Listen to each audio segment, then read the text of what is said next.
Yes, you read that right. And I know, you're probably skeptical. I mean, Wood Elemental is regarded as the worst creature card ever printed in Magic, so don't get me wrong, Wood Elemental really is a horrible card. I could play a deck with just 4 Colossal Dreadmaws and 56 Forests and I'd still have a higher chance of winning than with a deck built around Wood Elemental. Wood Elemental is so bad and infamous that people unironically want this piece of cardboard for their collection. Ahem, me included. As of now, this card costs around 17 USD, and you know what? That price doesn't even bother me. I'd happily buy it because I have a weird obsession with horrible MTG cards. I'd love to own a copy and show it to my friends and have a good laugh at how horrible it is. But anyway, we'll be talking about some other bad creatures in the Old Gathering. I'll even go as far to say that these creatures are even worse than Wood Elemental. Yeah, you heard that right. And it's probably hard to believe, but let me explain my logic here. Hypothetically, if you had to play Wood Elemental, what's the least bad situation you could get yourself in? You can pay 4 mana and sack an untapped forest, because this card costs high enough already, and summon a vanilla 1/1. Congrats, your opponent will probably die from a heart attack from the sheer laughter of seeing you play Wood Elemental. If your opponent is somehow still alive, you find yourself down a land and with your remaining lands tapped. Yeah, it's pretty bad, but technically, did you lose the game? You could still probably hold off a turn and chump block with your amazing 1/1 Wood Elemental.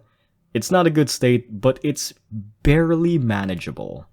And a comeback is still possible as long as you don't play another Wood Elemental, because why would you torture yourself more than you already did? However, these creatures that I'm about to show you are so unnecessarily bad that they lose you the game the moment you play them. If Wood Elemental sets you back for a vanilla 1/1, these creatures just put you in a worse state that leads to a game over. I'm not kidding. If you play these creatures as a handicap challenge to yourself because you love pain or something, you're probably better off playing a deck with 4 Dreadmaws and 56 Forests. So let's check out some bad creatures because I love looking at bad Magic cards. What? I love garbage. Starting off with Eater of Days. Let's check out its stats. It costs 4 generic mana. Cool, you can slide this into any deck you want. It's a 9/8. Nice. It has flying and trample. Wow, a cheap cost for a 9/8 with upside? Usually they compensate these types of creatures with a downside. So how bad a downside could it be?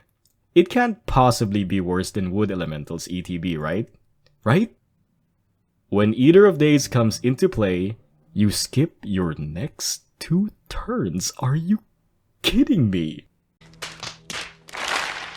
Skipping 1 turn is already a huge downside, but they decided it wasn't enough and made it 2 turns? Congratulations, you just paid 4 mana and made your opponent cast Time Walk twice. You know how Time Walk is literally restricted to 1 copy in Vintage because we all know how overpowered extra turns are. Plus the downside remains even if Eater of Days gets removed. Can you imagine summoning this and losing it to a cheap removal spell because Wizards didn't want to put any protection on a creature that already loses you the game? At least put Hexproof or Ward. I'd gladly trade the other upsides for it. And meanwhile, your opponent gets double Time Walk and builds on the board faster than the Quickster from SpongeBob. Wanna see me take an extra turn? You wanna see me do it again? If Wood Elemental sets you back a turn, at least you can still play the game. Oh my god, Eater of Days is pretty much a game over the moment you play it. But, what if I told you the next creature was even worse? Oh yeah, just when you thought we couldn't get even lower, it just gets even lower. Next card is Sky Swallower. Let's check out the stats. Okay, 3 generic and 2 blue. Cool. 8/8. Nice. It has flying too. Amazing. Alright, what downside could possibly be worse than giving your opponent 2 extra turns? When Sky Swallower comes into play, target opponent gains control of all other permanents you control? Oh my god, this is so bad. The worst trade deal maybe ever signed. Why is this card even real? This card is basically saying, hey dude, I'm gonna tap all my mana to summon this thing. By the way, you want all my lands for free? Here you go. Oh, I feel like I didn't give you enough. Here, have all my other creatures too. At least when I sack my forests for Wood Elemental, I don't give my opponent any more lands to accelerate their game. At least those sacrificed forests go to my graveyard. If you play Sky Swallower, the least you can give your opponent is 5 lands. That's 5 extra turns worth of ramp. It makes Eater of Days look playable by comparison because at least I still keep my lands when I lose my turns. And with all those free lands you give your opponent, they could use all that mana to remove your Swallower from the board because again, Wizards didn't bother slapping any protection on a creature that loses you the game. What was the reason for this crazy downside? What was the reason? I had a reason. What was the I had a reason? reason. What was the reason? You know how gain control effects usually cost a lot? Because gaining control doesn't just remove a threat from the board, but it also adds to your numbers as well. Trading everything you have for an 8/8 without any protection is such a bad deal. In fact, it would have been better if we had an inverse effect instead. Okay, imagine if there was a sorcery card that made your opponent create an 8/8 with flying, and in exchange, you gain control of all other permanents that opponent controls. I'll make that deal. How about you, Udovich? You make that deal? I'd make that deal. I don't blame you. Damn good deal. There would be decks building around that card because it's such a strong effect. You could even give your opponent an 8/8 with flying, hexproof, trample, indestructible, banding, echo, rampage 9, protection from homerids, and it would still be a strong card. The only good thing going for Sky Swallower is that flavor text. It's so poetic and funny that I feel like they were in on the joke when they designed this card.